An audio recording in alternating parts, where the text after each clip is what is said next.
Carolina Panthers are forced to navigate a roller coaster, a difficult yet compelling path as their season unfolds. Here's a look.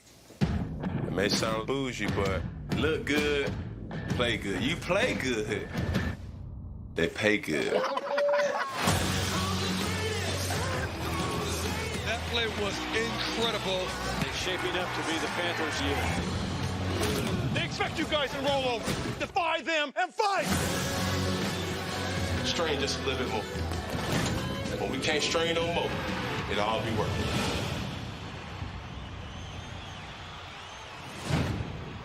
Cannot wait. All or Nothing, the Carolina Panthers premieres today. I don't have to wait. Check it out exclusively on Amazon Prime Video.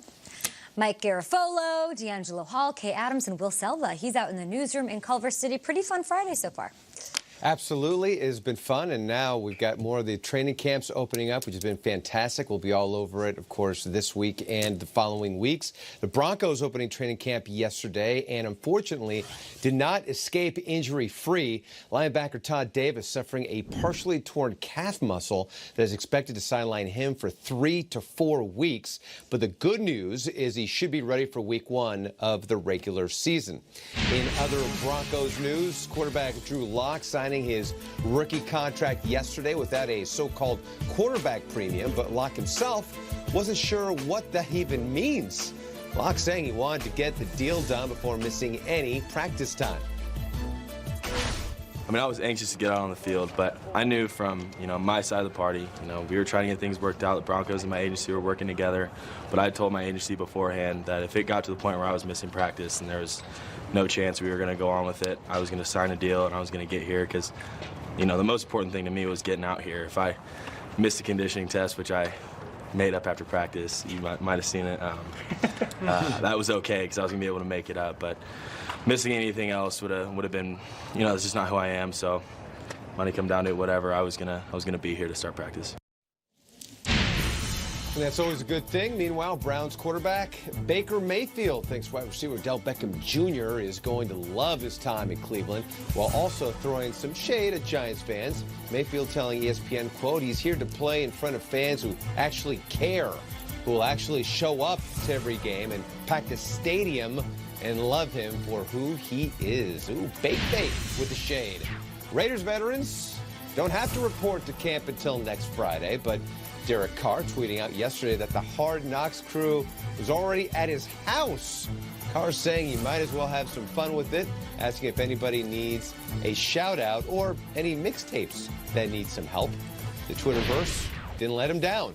He got replies from a paintball club in Alabama, a hip-hop store in Arizona, and even a woman who wanted a shout-out for her cat, Pookie. So he got all kinds of crazy responses there, but Hard Knocks, they're already starting to film, is what it sounds like. So he's trying to get a mixtape maybe from Jeezy. Maybe that's the next thing to drop. What do you think, Jeezy? Right, I can just hear Liev Schreiber's voice now, and a mixtape from Mike Jeezy.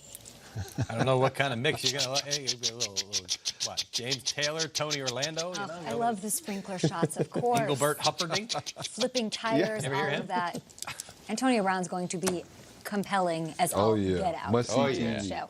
Appreciate you, Will Selva. We'll talk to you in a bit. NFL Network is going to air 10 Conference USA games live on our air this year. I'm so excited about this. We'll see 2 former NFL head coaches on the sidelines this year, Lane Kiffin and Butch Davis, and they caught up with our NFL Network crew just yesterday at Media Day.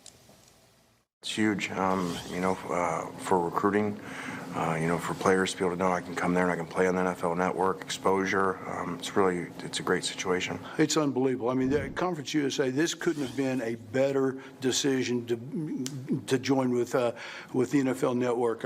The exposure that people are going to get from all across the country to get a chance to talk about this conference, because there's a lot of very good teams, excellent coaches. There's a lot of good players that come out of here, and I think it's going to just be a great partnership. That's right. There are 10 Conference USA games on NFL Network this season. Here is what September's lineup looks like. Grambling, Louisiana Tech. Any thoughts on these guys? What's sticking out to you on that? I mean, South Alabama, I mean, they've always had some good talented players. Florida Atlantic, they get all those Miami guys from down there in Florida, so it's going to be some good games. Yeah, Lane Kiffin is the head coach of Florida Atlantic, Butch Davis, the head coach of Florida International. So I feel like we might as well talk about those Florida teams in the NFL, shall we? Florida teams. Who are we expecting more from this season, sitting where we are just ahead of training camp, Buccaneers or Dolphins? I'm expecting more out of the Bucs. You know, I think the marriage between Jameis Winston and Bruce Arians is a good marriage.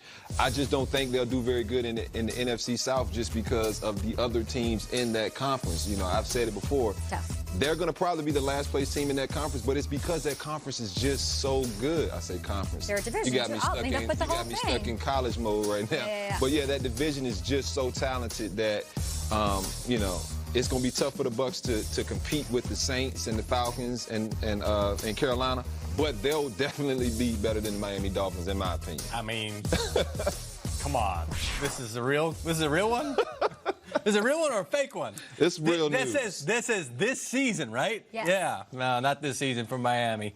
I'm not going to say the T word. I'm not going to say it, but. Stripping it to the studs down there, preparing for the future. I won't say that T word. You better not. I do like the Buccaneers. I just don't think Arians comes out of what he was doing and says, I'm going to go deal with training camp and a bunch of personalities and all of this. He knows Jameis. He knows Jameis well. He had him at camp. I feel like he's extra motivated. He really is in this place in his career where he's got nothing to prove, so he might as well just... Arians? Yeah. Yeah. I think BA is going to go in there and just give it more than even other coaches will at this point. I just feel like he has that attitude.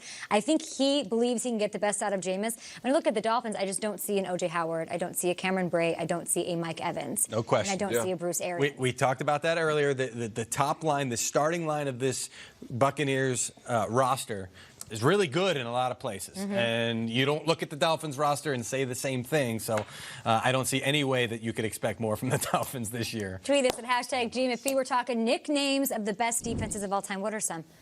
What do we got? Orange Crush? Steel Curtain's pretty good. Orange Crush. I wasn't going to go with my answer, you know? Yeah, don't go with your answer now. But go vote at GMFB. Sean McVay hit the late night scene. Did he? Not like in West Hollywood.